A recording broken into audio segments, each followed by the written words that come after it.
everyone, it's Carissa and I am here with another video for you.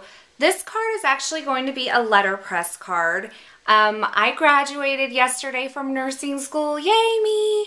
And I need some cards, but I kind of want to be able to mass produce these really quickly. So I'm making about 12 or 13 of these cards all together. And for me, when I want to mass produce something, the letterpress tool, it's something that's really simple and easy to use.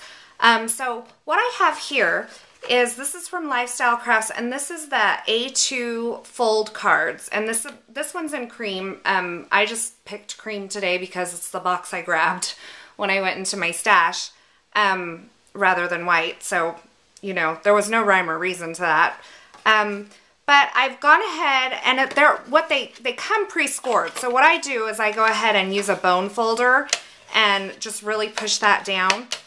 I have my trimmer here because I'm actually going to make this card a 3.5 by 5.5 card. And so I'm just going to show you that how I'm cutting this down. I have it folded and I am going to put the fold end away because I don't want to cut the fold off.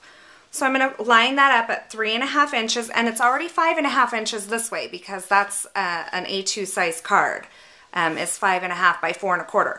So I'm just lining this fold edge up with 3.5. And when you're cutting letterpress paper, because it is a thicker paper, it is more of a cottony type paper, you want to make sure that the blade on your trimmer is really nice and sharp, or you're going to get a little bit of like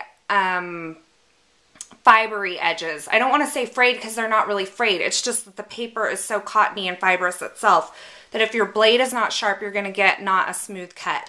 So because I'm cutting through 2 layers, I'm going to go ahead and swipe once. I'm going to take this out and then I'm going to go again, just so that it all lines up when it's folded. Now you could try to cut a little bit off this end and a little bit off this end, but I find that if I do it this way, I'm assured that my lines are going to match over here. You know, I don't mess something up. So now I already have all of my other ones cut and folded. I already have all my other ones cut and folded. So and I have my inks prepared over to the side here. But I'm going to show you how I set up my plate. This and I don't know if you can see it, but it is like a little dashed line. It is from the Petite Printing Plate set. And what I have done is I have taken this plate, this printing plate, and I have cut it up and paired it with another one. So this video is not for the faint of heart. If you can't see yourself cutting things up, I'm sure there's another way you can piece it together, but this is what I wanted to do today. So let me show you what I have here. I have my letterpress tool and I have my plates. My card is already in here because I use my card when I do my letterpressing. I actually just put the card in there and I eyeball it because I'm not a big measurements type of a person. So, and then I check it once I get it, you know, onto the letterpress tool. I check just to make sure I'm like mostly in line here. So I will show you what I've done. This label shape is what I'm going to call it, is from the Tile Printing Plate set, and I have cut this dashed line here was this, and I just cut, you know, off, and then I cut this center part out, and then I reattached it over here. So, and then I just put them on the plate as closely as I could, what kind of looked good to me. So what I'm going to do, the 2 colors I'm using for this card, and I thought, you know, when I was thinking about this, I was like, what colors do I want to use? Do I want to use my school colors? My school colors are not that great. They are blue and orange, which are fabulous for boys, but I'm not a boy, and I happen to like girly bright colors. So I decided on hot pink and teal. So this is the hot pink ink. I've already prepared it and just kind of put it over to the side. And what I'm going to do is I'm going to ink up this plate set over here, just very carefully. when you're doing this, you want to get a good even coverage and try not to rock your roller to where you're going to get ink all over your plate like I just did here. Now if you did, you don't have to clean it up, but I prefer to clean it up just to make sure that I am not getting that ink on the front of my card. So I just keep a letterpress cleansing cloth like kind of right by me, and I just kind of wipe those up. Now the other thing that you can do is use the guides, the inking guides, and I'm going to show you that actually when I press the sentiment on here. So let me go ahead and make sure this is good and inked up. And then what I'll do is I will just close this. Oops, didn't mean to move that. And I will run it through my Epic 6.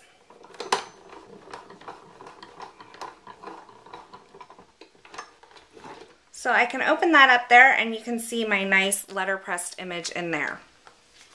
And then what I'll do is just make sure that I kind of like the alignment and everything before I go ahead and press, you know, 12 or 13 of these. And I think that's great. Okay, so now I have gone ahead and pressed all of my cards, and it just took like about 10 minutes. I don't know, about a minute each. So I'm looking at this now and where I am in this process, and I think I have 13 total cards actually, because I had one in case I goofed up. And I'm definitely going to be able to finish all of these cards in under an hour. So I have these pressed, and I'm just going to take this plate, and I actually changed my mind. I'm going to use this Thanks. It's from the Blossoms printing plate set, and it's just kind of scripty and cute. So I'm going to put my Scotch tape, double-sided Scotch tape on the back. And what I'm going to do is I'm going to line this up inside of here. Now I'm working sideways, and I'm hoping you can see this. So I will get it as best I can. And then what I do is I'll close my lid and then look at where it lines up as far as the grid is concerned that's actually on there.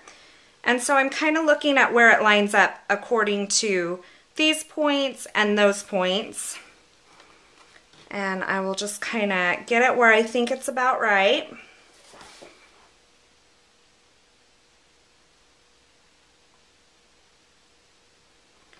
And then I will close this. And then I can kind of look at it where the grid lines are and see how well I did.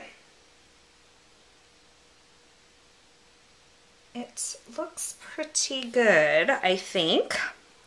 So then that's stuck on there, and then I can ink this up and go ahead and press all the sentiments in there.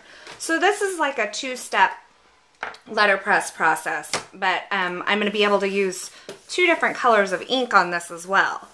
So I have my teal blue ink over here to the side, and I'm just inking up my brayer, and then what I'm going to use are these inking guides, and I really like these for sentiments because sentiments are often small, and your brayer kind of wants to rock on them and then leave, you know, ink on the edges and stuff like that. So what these do is this just kind of stabilizes your brayer and really it lessens the cleanup that if you get it on the edge, you're going to want to clean it up. So these prevent you from getting that ink on the edge. So I just kind of hold them in place, go back and forth across there, make sure I have a nice good coat of ink. I pull these away. You don't want to tape these down because you're going to be moving them on and off with every time you ink. And then I can close this and run it through my Epic 6. And there is my sentiment in the middle of my cute little frame there. So what I'm going to go ahead and do is I am going to press all of my sentiments in, and then I will be back with some finishing touches on this card. Okay, so I have all of my cards totally letterpressed now, and they are actually very cute and adorable just like this. And the thing I love about letterpress is even with a quote-unquote flat card, the card never feels flat because of the texture and, you know, that the letterpress technique actually gives. But what I wanted to do is just bring in a few little items and show you a few different ways you could dress this up. You could use buttons and stick them on here, or, you know, kind of along the little stitched line, and it gives kind of that sewing home crafty effect kind of thing going on. So, you know, there's an idea. That's not what I'm going to do, but as I was kind of going through the ideas of this, I'm like, man, there's so many things you could put on here to kind of dress it up. The other thing you can do is take little hearts and kind of put it along here. And I just brought in this other paper just to show you, you know, to find coordinating colors. These papers are not made by Lifestyle Crafts, but the colors coordinate very well. So you could put little hearts along here, which is super cute. I could totally see this in different shades of pink for a baby, maybe like a baby thank you card or something like that. So you could put those along here, or, you know, kind of over in the corner over here if you just wanted to do one. And what I would do is, if I was going to use that, I would put those on dimensionals. What I think I'm going to do, and I haven't even tried this out yet, but I just have it over here. I think I'm going to use rhinestones. If you know me very well at all, you know that I love to put rhinestones on my projects, and anywhere there's a space for one, I will generally put one. So my idea is kind of just, these are Stampin' Up! Rhinestones. Any rhinestones will work. These are kind of fun and fast because they already have the adhesive on the back of them, and you don't have to set it. I use the Hot Fix ones a lot also, but sometimes in a pinch, or, you know, to make things really quick, adhesive backed rhinestone's the way to go. And I really like the Stampin' Up! Ones because they're not like a plastic, and they have a good sheen to them. So these are the largest on here, which are 5 millimeters on here. And I thought I could just stick them at either end of there. The other option would be to take the smaller ones. I haven't pushed these down yet, so I'm just kind of experimenting at this point with what I want to do with these. As long as you don't push these down, generally, you can kind of make them, keep them mobile. They're not going to be stuck. Could kind of put them in the four corners. But what I think I like is just because there is a little bit of gap between the stitching and the label shape itself, I kind of just like them along those little edges there on the either side of this label shape. So what I'm going to do is I'm going to put rhinestones. I'm going to go ahead and push these down. And then my other thought is, do I want to put one at like this intersection here? I don't think so.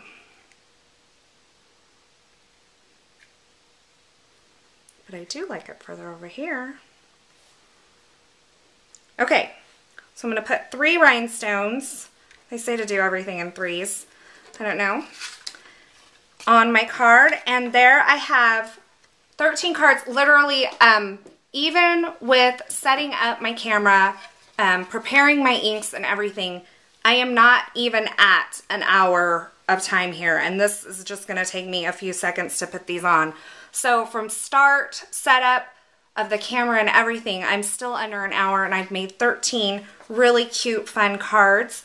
The other great thing about this card is that because I've taken just off of the one side, it's still going to fit in an A2 size envelope. So you don't have to necessarily go out and get a special size envelope for these, although I do think they make an envelope size. I don't know. I got a card this size for my graduation, so I'm not sure. Could kind of look around for that. But there are my graduation thank you cards. They definitely are me if you know me. So thanks for watching. I hope you enjoyed this video and have a wonderful day.